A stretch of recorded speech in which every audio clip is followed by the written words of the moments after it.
Mazmur 91, dalam lindungan Allah. Orang yang duduk dalam lindungan yang maha tinggi dan bermalam dalam naungan yang maha kuasa akan berkata kepada Tuhan, tempat perlindunganku dan kubu pertahananku, Allahku yang kupercaya. Sungguh dialah yang akan melepaskan engkau dari jerat penangkap burung, dari penyakit sampar yang busuk. Dengan kepaknya ia akan menudungi engkau, di bawah sayapnya engkau akan berlindung, kesetiaannya ialah perisai dan pagar tembok. Engkau tak usah takut terhadap kedahsyatan malam, terhadap panah yang terbang di waktu siang, terhadap penyakit sampar yang berjalan di dalam gelap, terhadap penyakit menular yang mengamuk di waktu petang. Walau 1.000 orang rebah di sisimu dan 10.000 di sebelah kananmu, tetapi itu tidak akan menimpamu. Engkau hanya menontonnya dengan matamu sendiri dan melihat pembalasan terhadap orang-orang fasik. Sebab Tuhan ialah tempat perlindunganmu, yang maha tinggi telah kau buat tempat perteduhanmu. Malapetaka tidak akan menimpa kamu, dan tulah tidak akan mendekat kepada kemahmu. Sebab malaikat-malaikatnya akan diperintahkannya kepadamu untuk menjaga engkau di segala jalanmu. Mereka akan menantang engkau di atas tangannya, supaya kakimu jangan terantuk kepada batu. Singa dan ular tedung akan kau langkahi, engkau akan menginjak anak singa dan ular naga. Sungguh hatinya melekat kepadaku, maka aku akan meluputkannya. Aku akan membentenginya, sebab ia mengenal namaku. Bila ia berseru kepadaku, aku akan menjawab. Aku akan menyertai dia dalam kesesakan. Aku akan meluputkannya dan memuliakannya. Dengan panjang umur akan kukenyangkan dia, dan akan kuperlihatkan kepadanya keselamatan daripadaku.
Shalom GB House of Joy.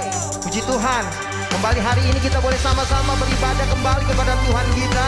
Boleh saya mengajak saudara, boleh sama-sama bangkit berdiri, lalu kita kasih tepuk tangan dulu buat Tuhan kita. Kita mau akui, Dia Allah yang kita percayai, Dia adalah Tuhan kita. Haleluya. Dasar dari yang kuharapkan, bukti dari segala yang tak kulihat. Iman berikan ku kekuatan untuk melakukan perkara yang hebat. Bersama Roh-Mu ku pasti menang. Tinggi namamu dipuji.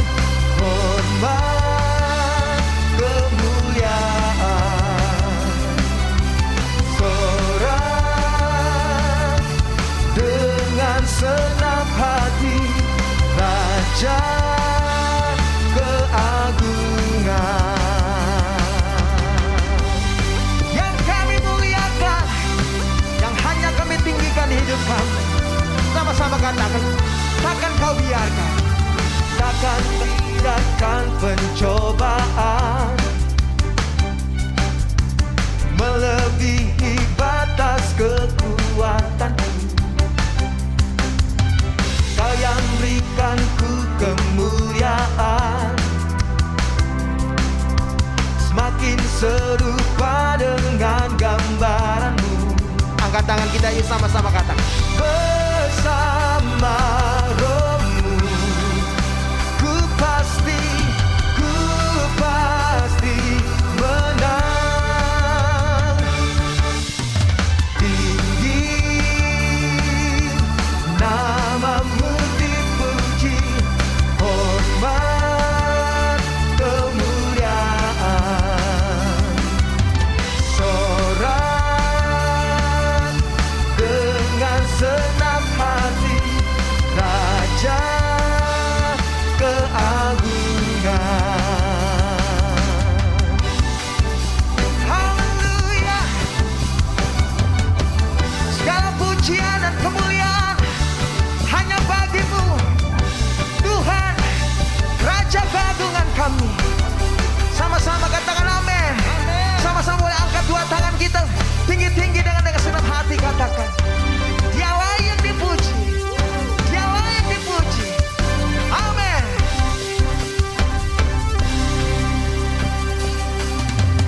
Tinggi namamu dipuji, hormat kemuliaan, sorak-sorak dengan senap hati, Raja keagungan. Tinggi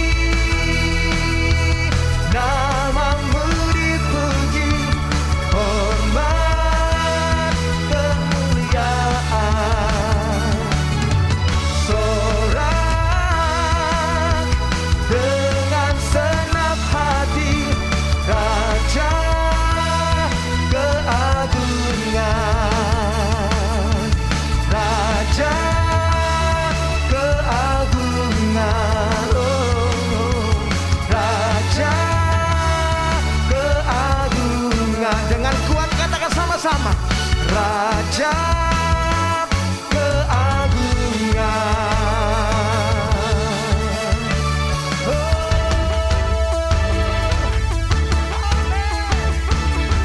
Haleluya, haleluya, haleluya, haleluya, haleluya. Firman-Mu berkata, kemanakah kami dapat pergi menjauhi Roh-Mu ya Tuhan? Sekalipun kami berlari mendaki ke langit, namun Engkau ada di sana. Engkau ada di hidup kami.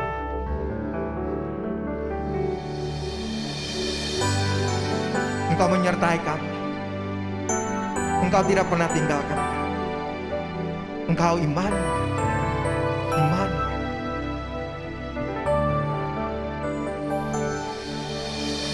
Kemanakah aku dapat pergi menjauhi Roh-Mu Tuhan? Ku berlari mendaki ke langit, namun Engkau ada di sana. Aku terbang dengan sayap fajar, diam di ujung bumi, namun tangan-Mu menuntunku selalu, bawaku mendekat padamu. Engkau Tuhan Allah Maha Tahu,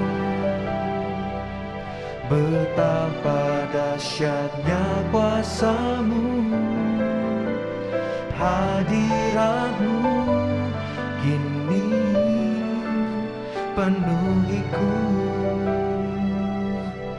bawaku mendekat padamu.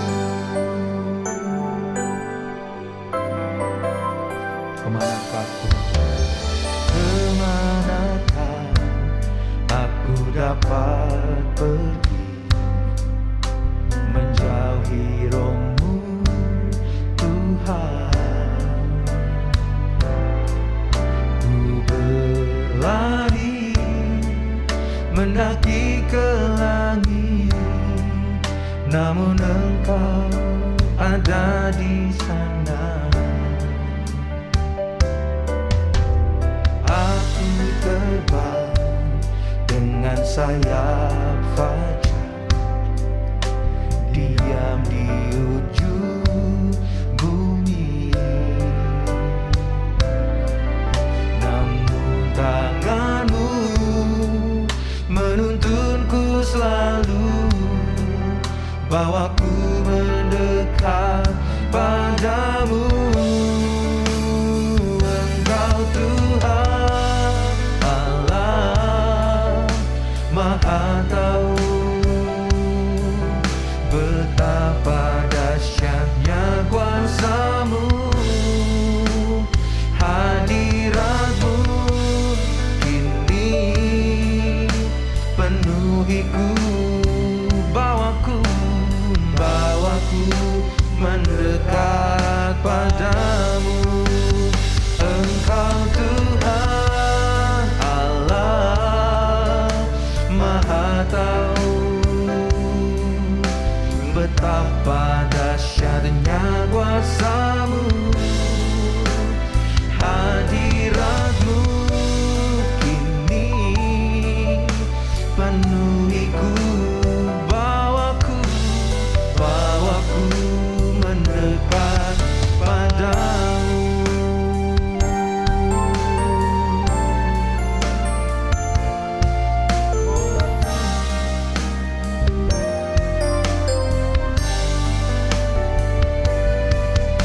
Kami bawa syukur kami kepadamu ya Tuhan. Engkau yang tahu setiap isi hati kami. Kami menyembah meninggikan Engkau Bapa yang baik. Ini pujian dari hati kami katakan, Engkau Tuhan Allah Maha Tahu, betapa dahsyatnya oh hadirat-Mu kini penuhiku, bawaku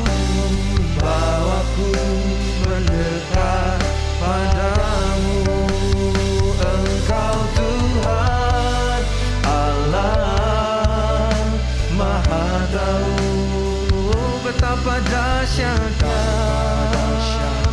kuasa-Mu, hadirat-Mu kini penuhiku, bawaku mendekat padamu, bawaku mendekat padamu. Sekali lagi katakan, bawaku mendekat padamu. Oh, bawa kami lebih dekat. Oh, bawa kami lebih dekat bersama-Mu, mengerti isi hati-Mu ya Tuhan. Oh, dalam hadirat-Mu ya Tuhan, penuhi setiap hati saat ini. Oh, sembah dan puji bagi-Mu. Haleluya, haleluya, terima kasih. Oh, pujian dari hati yang menyembah-Mu. Oh, Kau beserta kami. Kau kuatkan aku bertahan, Kau harapan dalam kesesakan. Kau buktikan kesetiaan-Mu Tuhan. Engkau Allah Immanuel. Kau kuatkan aku bertahan, Kau harapan dalam kesesakan. Kau buktikan kesetiaan-Mu Tuhan. Engkau Allah Immanuel. Katakan Kau kuat, Kau kuatkan aku bertahan, Kau harapan dalam kesesakan. Kau buktikan kesetiaan-Mu Tuhan. Engkau Allah Immanuel. Kau kuatkan, Kau harapan. Kau buktikan kesetiaan-Mu Tuhan. Engkau Allah Immanuel. Engkau Allah Immanuel. Engkau Allah Immanuel.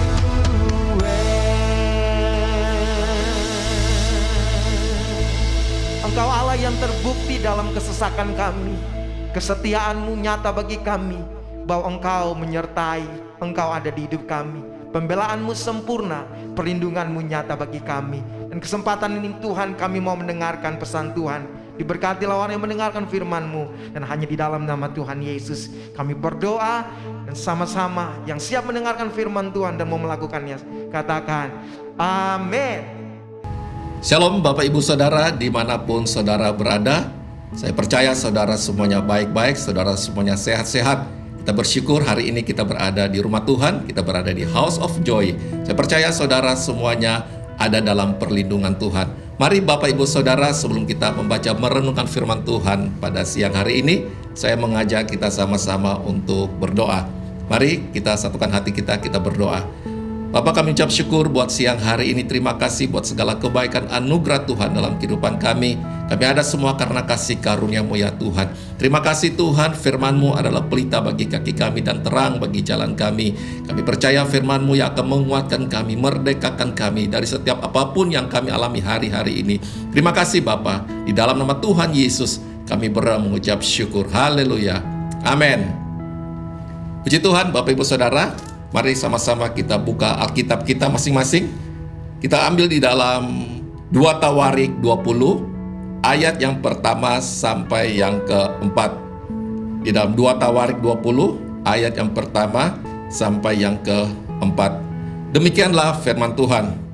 Setelah itu Bani Moab dan Bani Amon datang berperang melawan Yosafat bersama-sama sepasukan orang Meunim. Datanglah orang memberitahukan Yosafat, suatu laskar yang besar datang dari seberang laut Asin, dari Edom, menyerang tuanku. Sekarang mereka di Haseson Tamar, yakni En-Gedi. Yosafat menjadi takut, lalu mengambil keputusan untuk mencari Tuhan. Ia menyerukan kepada seluruh Yehuda untuk berpuasa, dan Yehuda berkumpul untuk meminta pertolongan daripada Tuhan. Mereka datang dari semua kota di Yehuda untuk mencari Tuhan. Puji Tuhan, Bapak Ibu Saudara. Firman Tuhan hari ini saudara, bagaimana Yosafat dikepung oleh 3 laskar yang besar, yaitu Bani Moab, Bani Amon, dan pegunungan Seir saudara. Yosafat dan seluruh rakyat Yehuda sadar bahwa yang menyerang mereka adalah satu laskar yang besar, satu musuh yang besar saudara. Pernahkah kita saudara mengalami situasi seperti ini saudara? di mana keadaan tanpa tidak memiliki pengharapan lagi, saudara. Mungkin tekanan ekonomi yang menyebabkan suatu keretakan dalam rumah tangga kita. Mungkin ada satu persoalan yang terjadi di dalam kehidupan kita. Hari ini saya mau berkata, saudara, marilah kita belajar dari apa yang Yosafat telah lakukan, saudara. Dan saya percaya hari ini kisah Yosafat akan menjadi suatu jawaban dalam setiap kehidupan kita. Dan saya percaya waktu Yosafat percaya kepada Tuhan, maka di situ dia akan melihat bagaimana Tuhan yang akan berperang di depan Yosafat, saudara. Nah, mari Bapak Ibu Saudara kita lihat ayat demi ayat ini dan kita pelajari apa yang Tuhan sedang lakukan dalam kehidupan Yosafat. Bagaimana yang pertama, bagaimana Yosafat mengatasi ketakutannya, saudara. Saudara, kalau kita lihat di dalam 2 Tawarik 20 ayat 3, di situ dikatakan Yosafat menjadi takut, saudara. Yosafat menjadi takut. Waktu Yosafat mendapat informasi ada satu laskar yang besar untuk datang menyerang Yosafat, reaksi Yosafat adalah takut. Yosafat adalah manusia biasa, saudara. Sama dengan Bapak Ibu Saudara. Yosafat adalah manusia biasa, saudara. Reaksi Yosafat adalah rasa takutnya. Respon Yosafat waktu dia mendengar informasi itu, rasa takut. Dia khawatir. Ada rasa takut dalam kehidupan Yosafat. Tetapi apa yang Yosafat lakukan, saudara? Yosafat melakukan adalah dia datang kepada Tuhan. Kalau kita baca di dalam Yosafat, dalam 2 Tawarik 20 ayat 3, Yosafat menjadi takut lalu mengambil keputusan untuk mencari Tuhan. Ia menyerukan kepada seluruh Yehuda supaya berpuasa. Hal pertama yang Yosafat lakukan pada waktu dia menghadapi situasi seperti ini, dia datang kepada Tuhan, saudara. Hal pertama Yosafat cari Tuhan, saudara. Inilah waktunya kita mengambil suatu keputusan untuk datang kepada Tuhan. Amin. Waktu saudara diperhadapkan dengan persoalan ini, hal pertama yang saudara harus lakukan, datang kepada Tuhan. Bukan saudara, waktu saudara menghadapi persoalan, saudara lari daripada Tuhan. Saudara tinggalkan Tuhan. Atau saudara mulai menjadi pahit. Atau saudara mulai kecewa sama Tuhan. Marah, frustasi saudara.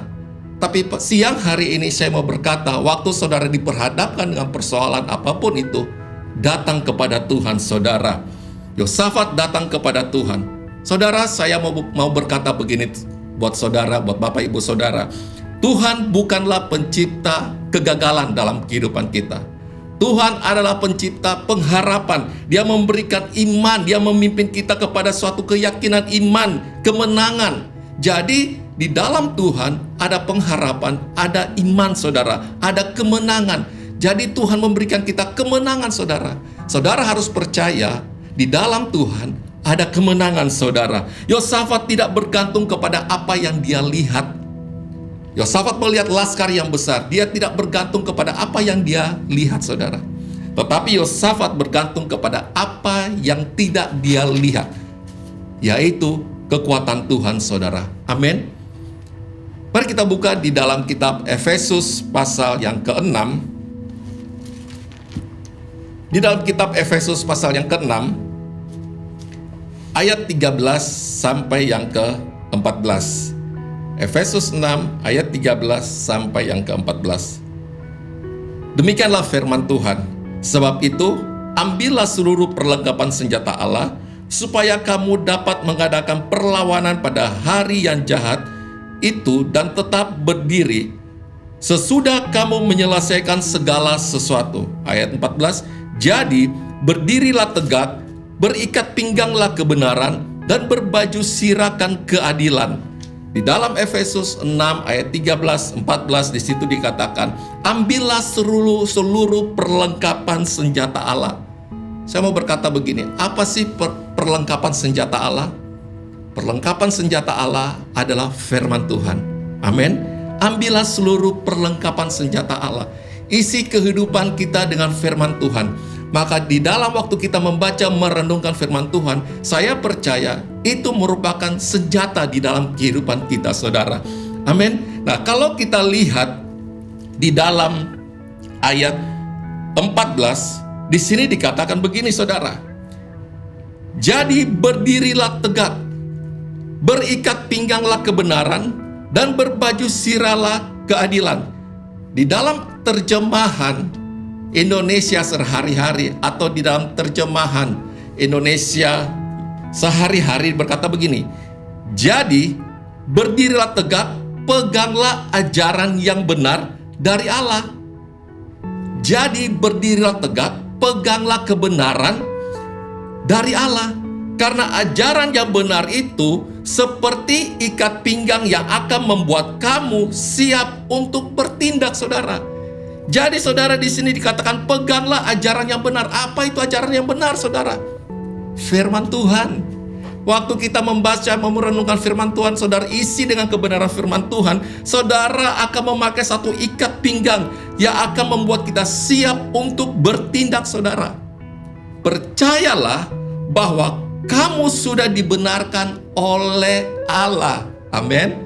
Kita harus percaya bahwa kita, saudara, sudah dibenarkan oleh Allah, oleh kasih Kristus, saudara, oleh Kristus, saudara. Dengan percaya demikian, kamu seperti sudah mengambil baju besi yang akan melindungi kamu dari serangan musuh.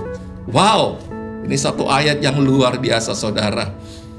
Waktu kita membaca, merenungkan firman Tuhan, saudara, saudara sedang memakai seluruh perlengkapan senjata Allah. Saudara memakai perlengkapan senjata Allah adalah firman Tuhan, saudara. Mazmur 23 ayat 5 berkata begini. Engkau menyediakan hidangan di hadapan lawanku. Waktu kita isi firman Tuhan, Mazmur 91, saudara, berkata, saudara, bahwa kita semua ada dalam perlindungan di dalam Tuhan, saudara. Amin. Kita harus percaya bahwa kita semua ada di dalam perlindungan Tuhan. Orang yang duduk dalam lindungan yang amat tinggi akan berkata kepada Tuhan, tempat perlindunganku dan kubu pertahananku, Allahku yang kupercayai. Amin, saudara. Saya percaya waktu kita memperlengkapi diri kita dengan firman Tuhan, saudara sedang memakai perlengkapan senjata Allah, saudara. Kalau iblis berkata sesuatu yang dusta kepada kita, iblis mulai memperkatakan hal-hal yang negatif dalam kehidupan kita. Waktu kita diperhadapkan dengan persoalan, saudara, waktu saudara menerima hasil laporan medis saudara, dan saudara melihat hasilnya buruk, saudara, apa yang harus kita lakukan, saudara? Waktu kita mulai menerima hal-hal yang kita alami hari-hari ini, saudara, saya cuma mau berkata begini, saudara, percaya kepada Tuhan.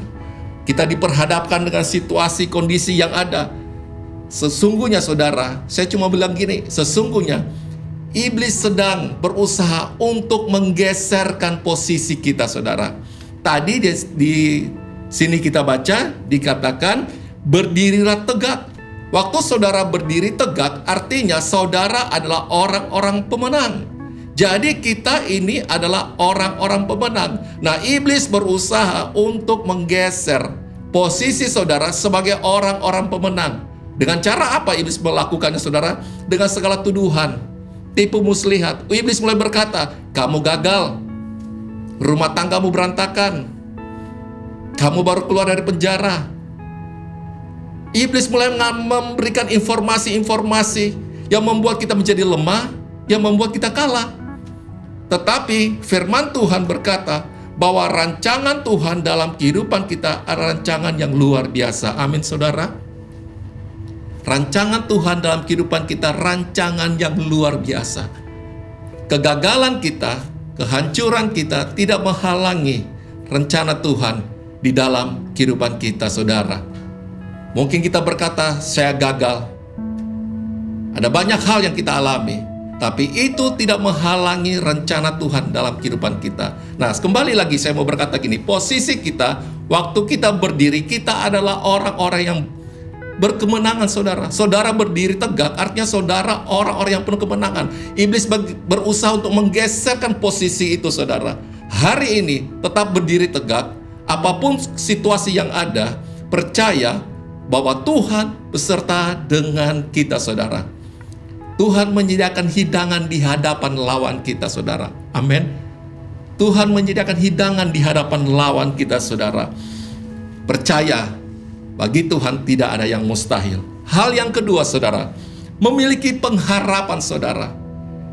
Miliki pengharapan di dalam Tuhan. 2 Tawarik tadi, saudara, di dalam 2 Tawarik 20 ayat 6 di situ dikatakan begini.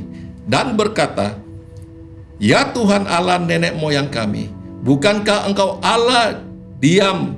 Bukankah Engkau Allah di dalam sorga? Bukankah Engkau memerintah atas segenap kerajaan bangsa? Kuasa dan keperkasaan ada di dalam tangan-Mu, sehingga tidak ada orang yang dapat bertahan melawan Engkau." Kalau kita lihat kepada terjemahan yang lain di situ, saudara, Yosafat berkata begini, ya Tuhan, artinya begini, saudara. Yosafat berteriak sekencang-kencangnya. Dia berseru kepada Tuhan, ya Tuhan, Allah nenek moyang kami. Dia berteriak, dia berseru kepada Tuhan, saudara.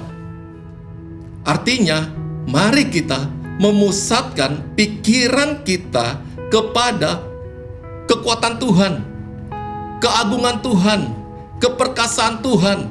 Mari kita mempersatukan pikiran kita kepada kuasanya Tuhan, saudara. Hari ini, waktu saudara diperhadapkan dengan situasi persoalan apapun, mari pikiran saudara, lihat saudara, fokus pikiran saudara kepada kuasa yang daripada Tuhan. Saudara melihat bagaimana keagungan, kebesaran Tuhan di dalam kehidupan kita, saudara. Alkitab berkata begini, karena itu pikirkanlah semua yang baik, semua yang manis, semua yang sedap didengar, pikirkanlah semuanya itu, saudara. Jadi Yosua, dia memiliki pengharapan. Dia menaruhkan pikiran dia kepada kuasa keagungannya Tuhan, saudara. Hari ini saya mau berkata buat Bapak Ibu Saudara, mari taruhkan dalam pikiran saudara tentang kuasa keagungannya Tuhan, kebesarannya ya Tuhan, saudara. Saudara akan melihat sesuatu hal yang luar biasa terjadi di dalam kehidupan kita. Nah, pengharapan di dalam bahasa Ibrani dalam Perjanjian Baru adalah elpis, saudara. Pengharapan di dalam Tuhan menyenangkan atau pasti. Jadi kata elpis di situ dikatakan pengharapan, menaruh kepastian kepada Tuhan atau menyenangkan, saudara. Memastikan segala kebaikan Tuhan, saudara. Jadi dalam arti kata, waktu saudara mengharapkan sesuatu, saudara harus penuh dengan gairah, semangat yang menyenangkan. Beda dengan pengharapan dunia. Waktu saudara menerima informasi di dalam kehidupan saudara, waktu saudara menaruh pengharapan di dalam diri saudara, di dalam kata Ibrani tadi berkata elpis itu, yaitu saudara menaruh pengharapan, kemenangan, menyenangkan. Pasti berarti waktu saudara menaruh pengharapan, ada satu sukacita yang keluar dari dalam hati saudara. Amin. Berbeda dengan pengharapan dunia. Pengharapan dunia itu harap-harap cemas, saudara.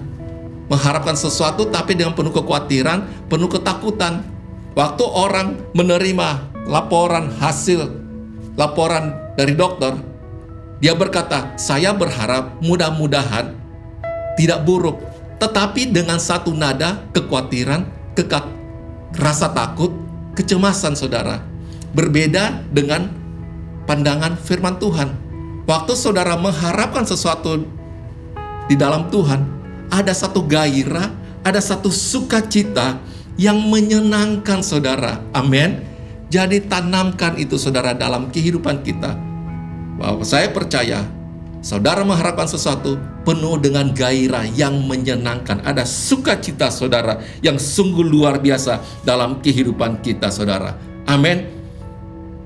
Saya pernah mengalami sesuatu hal yang luar biasa. Satu kesaksian dalam kehidupan saya. Di tahun yang lalu, pada Desember tahun yang lalu, kami melakukan rekaman untuk acara Natal di gereja kami. Di situ hadir sekitar 17 orang. Setelah kami sudah selesai melakukan kegiatan rekaman video, Kami melakukan prokes di situ. Memakai masker dan semua kita prokes di situ, saudara. Setelah selesai semuanya kegiatan, selesai acara, kami pulang. Beberapa hari kemudian, kami menerima informasi, mendapat kabar bahwa di ruangan itu, teman-teman kami semuanya positif, saudara. Dan saya ada di situ bersama keluarga saya. Kami ada di satu ruangan. Dan semua orang, teman-teman mulai berkata, Robert, kamu oke, kamu baik-baik. Saya berkata, saya baik. Saya tidak ada rasa apa-apa, saudara. Tetapi dalam pikiran saya mulai cemas, mulai ada rasa khawatir, mulai ada rasa takut, saudara. Dan apa yang saya lakukan dalam kehidupan saya? Saya memasukkan segala kebenaran firman Tuhan dalam pikiran saya. Saya menaruhkan pikiran saya, fokus saya kepada kuasa Tuhan, keagungannya Tuhan, kebesarannya yaitu kebesaran Tuhan yang sungguh luar biasa, saudara. Singkat cerita, saudara, waktu kami mendapat kabar semuanya itu, saya mengurangi semua, mendengar informasi-informasi tentang pandemi, segala macam hal yang ada, saudara. Saya tidak mau dengar lagi, saudara. Tetapi yang saya lakukan adalah merenungkan firman Tuhan. Saya menaruh pikiran saya kepada keagungannya Tuhan, kepada kuasanya, ya, kepada kuasa Tuhan. Dan puji Tuhan, saudara, sampai hari ini Tuhan itu baik buat setiap kita, saudara. Dan saya percaya kita semua ada dalam perlindungan Tuhan. Saya sehat, kami kuat, itu semua karena kebaikan Tuhan, saudara. Jadi saya mau berkata begini, waktu saudara diperhadapkan dengan sesuatu yang membuat kita lemah, kita khawatir, kita takut, saya mau mengajak buat Bapak Ibu Saudara, fokuskan pikiran kita pada kebesarannya Tuhan, keagungannya Tuhan, kepada kuasa Tuhan.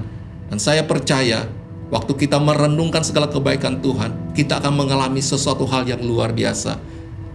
Saya selalu berdoa, saya memberkati jantung, saya memberkati ginjal, paru-paru, pankreas, semuanya saya berdoa, saya memberkati semua organ tubuh. Dan kami percaya bahwa Tuhan itu sungguh luar biasa. Hari ini saya mau berkata buat saudara, miliki pengharapan di dalam Tuhan. Amin. Poin yang ketiga, yaitu percaya kepada Tuhan, saudara. Percaya kepada Tuhan. Nah, kembali lagi di dalam 2 Tawarik 20, ayat yang ke-20. Mari kita buka sama-sama 2 Tawarik 20, ayat yang ke-20. Keesokan harinya pagi-pagi mereka maju menuju padang gurun Tekoa. Ketika mereka hendak berangkat, berdirilah Yosafat dan berkata, "Dengar, hai Yehuda dan penduduk Yerusalem, percayalah kepada Tuhan Allahmu dan kamu akan tetap teguh. Percayalah kepada nabi-nabinya dan kamu akan berhasil." Amin. Percaya kepada kebenaran firman Tuhan. Percaya kepada Tuhan, saudara. Yosafat berkata, percayalah kepada Tuhan. Peperangan kita yang kita hadapi hari-hari ini, itulah peperangan milik Tuhan, saudara. Saudara harus yakin dan menaruh satu kebenaran bahwa sewaktu saudara menghadapi suatu persoalan yang besar, saudara percaya, saudara akan melihat hasil yang sangat luar biasa, saudara. Karena kenapa? Kita menaruh pengharapan kita kepada Tuhan. Percaya kepada Tuhan. Saudara akan melihat sesuatu hal yang luar biasa. Sebab peperangan kita milik Tuhan, saudara. Tuhan yang berjalan di depan kita. Dia menutup barisan yang ada di belakang. Dia berjalan di depan kita, saudara. Hari ini saya mau berkata, mari kita tetap kuat di dalam Tuhan. Taruh pikiran saudara kepada keagungan, kuasa, kejayaan, kebesarannya ya Tuhan. Isi hal-hal yang baik. Pikirkan segala kebenaran firman Tuhan. Apa yang saudara baca setiap hari, saudara renungkan, pikirkan itu, saudara. Itu merupakan saudara ikat pinggang dan baju sirah saudara waktu saudara diperhadapkan dengan persoalan apapun. Ingat, saudara, Tuhan tidak pernah merancangkan hal-hal yang buruk dalam kehidupan kita. Tuhan tidak pernah merancangkan hal-hal yang salah di dalam kehidupan kita. Tuhan tidak pernah memberikan kegagalan dalam kehidupan kita. Dia Allah yang dahsyat, dia selalu memberikan kemenangan demi kemenangan, iman, pengharapan, kemenangan di dalam setiap kehidupan Bapak Ibu Saudara. Puji Tuhan, hari ini saya percaya saudara akan semakin kuat di dalam Tuhan. Saudara tetap berdiri teguh, percaya, saudara akan melihat sesuatu hal yang luar biasa. Kalau saudara baca kisah selanjutnya, kisah terus tentang Yosafat ini, peperangan Yosafat berbeda dengan peperangan dunia, saudara. Strategi peperangan Yosafat berbeda dengan strategi peperangan dunia, karena Tuhan yang berperang. Yosafat mengatur barisan yang paling depan adalah para pemuji-pemuji, saudara. Ini berbeda dengan peperangan dunia. Dan lihat saudara, apa yang firman Tuhan katakan. Waktu Yosafat berjalan dalam medan peperangan, Yosafat tiba di tempat peperangan, dia telah melihat kedua bangsa yang besar itu sudah pada bunuh-membunuh, saudara. Yosafat sampai di medan pertempuran, dia melihat laskar-laskar yang besar itu, mereka saling bunuh-membunuh. Dan Alkitab mencatat, waktu Yosafat sampai di situ, apa yang Yosafat lakukan? Dia menjara semua barang-barang yang ada. 3 hari dia mengambil semuanya itu, saudara. Ini adalah satu hal yang luar biasa. Amin, saudara. Kemenangan, saudara, terjadi dalam kehidupan Yosafat. Yuk, siang hari ini, Bapak Ibu Saudara, percaya peperangan saudara adalah milik Tuhan. The battle is the Lord. Peperangan saudara adalah milik Tuhan, saudara. Tuhan yang akan berperang di depan saudara. Amin. Demikianlah firman Tuhan pada siang hari ini. Biarlah firman Tuhan menjadi suatu kekuatan dalam kehidupan kita. Amin. Bapak Ibu Saudara, saya mau berdoa buat Bapak Ibu Saudara, saudara yang ada di rumah. Apa menjadi pergumulan hari ini? Taruh iman pengharapan saudara kepada Tuhan. Amin. Mari kita berdoa. Bapa, kami mengucap syukur, terima kasih buat kebenaran firman-Mu ya Tuhan. Hari ini Tuhan, hamba berdoa buat setiap umat Tuhan, dimanapun mereka berada saat ini. Mereka yang ada di rumah Tuhan. Hari ini aku memberkati mereka dalam nama Tuhan Yesus Kristus. Kami percaya dan kami tahu bahwa peperangan kami adalah milik Tuhan. Apapun yang mereka alami hari-hari ini, Tuhan yang berperang di depan mereka ya Tuhan. Tuhan, aku memberkati segala rumah tangga, pekerjaan, keluarga, apapun yang mereka kerjakan. Kami lepaskan berkat dari tempat ini dalam nama Tuhan Yesus Kristus. Dan kami percaya ada perlindungan Tuhan di dalam setiap kehidupan mereka. Mereka aman dalam perlindungan-Mu ya Tuhan. Sebab Engkaulah Tuhan, gembala kami yang baik. Takkan pernah kekurangan kami. Engkau membaringkan kami di padang yang berumput hijau. Engkau yang menyegarkan jiwa kami. Sekalipun kami dalam lembah kegelaman, kami tidak takut, karena Tuhan beserta dengan kami. Terima kasih Tuhan Yesus. Kami mengucap syukur. Kami memberkati setiap umat Tuhan yang ada. Di dalam nama Tuhan Yesus Kristus kami berdoa. Haleluya. Amin. Puji Tuhan. Tuhan Yesus memberkati. Shalom saudara sekalian. Pada kesempatan kali ini kita akan membahas 3 pilar Pentakosta ketiga. Nah, salah satu karakteristik daripada umat Pentakosta adalah mereka menekankan akan tuntunan Tuhan di dalam kehidupan sehari-hari. Kalau bisa dibilang, suara hati umat Pentakosta itu mirip dengan doa Musa di dalam Keluaran 33 ayat yang ke-15. Jika engkau sendiri tidak membimbing kami, janganlah suruh kami berangkat dari sini. Kita sebagai umat Pentakosta juga menyerukan hadirat Tuhan yang terus-menerus menuntun dan membimbing kita. Sebagaimana Musa memerlukan tuntunan Tuhan dalam kesehariannya di Perjanjian Lama, kita juga melihat bagaimana gereja mula-mula dalam Perjanjian Baru melibatkan tuntunan Tuhan di dalam mengikuti kehendak dan rencana Tuhan. Di dalam Kisah Rasul pasal yang ke-15, kita melihat bagaimana gereja mula-mula menghadapi masalah ketika bangsa yang bukan Yahudi bertobat, menerima karunia keselamatan, menerima karunia Roh Kudus. Masalah timbul ketika beberapa orang Yahudi yang telah menjadi percaya berkata, orang-orang yang bukan Yahudi ini harus disunat, diwajibkan untuk mengikuti seluruh hukum Taurat. Bagaimana gereja mula-mula pada waktu itu mengikuti tuntunan Tuhan dalam permasalahan yang penting ini? Mereka mengikuti tuntunan Tuhan lewat 3 pilar, yaitu pilar Roh Kudus, pilar komunitas, pilar firman Tuhan.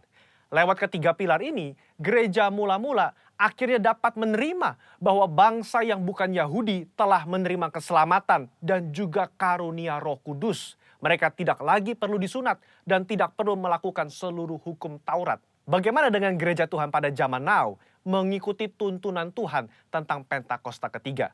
Kita pun mengikuti tuntunan Pentakosta ketiga menggunakan ketiga pilar ini. 3 pilar inilah yang menjadi acuan penafsiran orang Pentakosta. Mari kita simak bersama. Yang pertama, pilar Roh Kudus. Kita melihat bagaimana kuasa Roh Kudus di Pentakosta yang pertama itu luar biasa. Dalam Kisah Rasul pasal yang kedua, Petrus berkhotbah, 3.000 orang diselamatkan. Bahkan dalam waktu 100 tahun pertama, 70% dari dunia yang dikenal pada saat itu menjadi Kristen. Tetapi amanat agung belum tuntas. Roh Kudus terus berlanjut di Pentakosta yang kedua di Azusa Street, yang menghasilkan kira-kira 700 juta jiwa. Namun amanat agung juga belum selesai. Karena itulah karya Roh Kudus berlanjut dengan Pentakosta ketiga sekarang di Indonesia. Pentakosta ketiga inilah yang akan menuntaskan amanat agung dan membawa penuaian jiwa yang terbesar dan terakhir sebelum Yesus datang kembali. Haleluya. Yang kedua, pilar komunitas orang percaya. Kita lihat bahwa tuntunan Pentakosta ketiga tidak diklaim seorang diri saja, melainkan telah didoakan, dikonfirmasi, disaksikan oleh kaum Pentakosta secara global yang diwakili oleh Empower 21. Kalau saudara ingat, di Empower 21, gembala sidang dan pembina kita menggaungkan visi Pentakosta ketiga di hadapan bangsa-bangsa. Mereka mengaminkan, menerima, mengkonfirmasi, membawa api Pentakosta ketiga kembali ke negara mereka. Pilar yang ketiga, pilar firman Tuhan. Tuntunan Pentakosta ketiga itu diawali ketika gembala sidang dan pembina kita mendapatkan firman Tuhan pada tahun 2009. Aku datang segera dari Wahyu 3:11. Dan dari Yoel 2:28. Kemudian daripada itu akan terjadi bahwa aku akan mencurahkan rohku ke atas semua umat manusia. Lama Tuhan tidak berbicara apa maksud dari kedua ayat ini. Tetapi 4 tahun berikutnya, pada tahun 2013, Tuhan berbicara. Yang aku maksudkan dengan pencurahan Roh Kudus itu adalah Pentakosta ketiga. Nah, melalui firman Tuhan ini, kita menangkap pesan profetik bahwa akan ada pencurahan Roh Kudus besar-besaran ke atas seluruh umat manusia sebelum kedatangan Yesus kali yang kedua. Jadi bisa kita simpulkan, Pentakosta ketiga itu yang pertama telah mengikuti tuntunan daripada Roh Kudus, telah dikonfirmasi oleh komunitas Pentakosta secara global, dan didasari oleh firman Tuhan, khususnya Yoel 2 ayat 28-32. Saya berdoa agar saudara diberi pengurapan daripada Roh Kudus untuk bisa mengikuti tuntunan Tuhan di hari-hari terakhir ini. Mari kita semua menjadi messengers of the third Pentecost. Haleluya, Tuhan Yesus memberkati.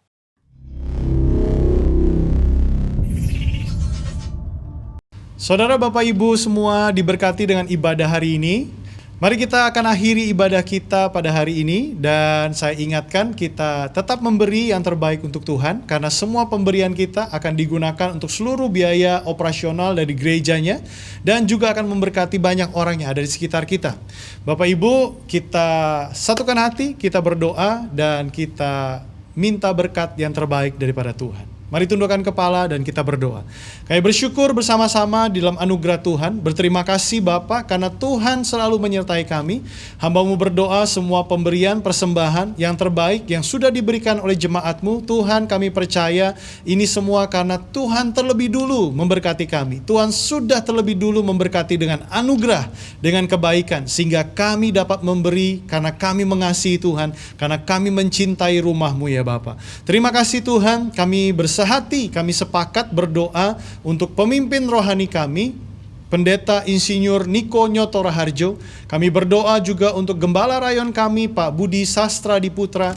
Dan Tuhan, kami berdoa untuk gereja-Mu House of Joy. Mari diberkatilah semua pelayanan dalam kehidupan untuk melayani jemaat-jemaat Tuhan dan menerima visi daripada Tuhan, menerima pengajaran-pengajaran yang dapat membuat iman rohani kami bertumbuh di dalam Engkau. Terima kasih Bapa, kami berdoa untuk Indonesia, bersyukur untuk seluruh pandemi yang sudah mengalami penurunan Tuhan, dan kami percaya Indonesia akan keluar dari situasi pandemi ini, dan kami juga berdoa supaya seluruh perekonomian Indonesia dapat berjalan dengan baik. Kami percayakan Indonesia ke dalam tangan-Mu, dan Tuhan, kami mau akhiri ibadah kami mau terima berkat yang terbaik daripada Tuhan. Mari angkat kedua tanganmu Bapak Ibu semua dan terimalah berkat yang terbaik daripada Bapa di surga, kasih karunia di dalam nama Bapa dan di dalam Anak yang tunggal Yesus Kristus, persekutuan, perlindungan, penyertaan daripada Roh Kudus menyertai Bapak Ibu dari sekarang sampai selama-lamanya. Dan semua yang menerima berkat Tuhan ini sama-sama katakan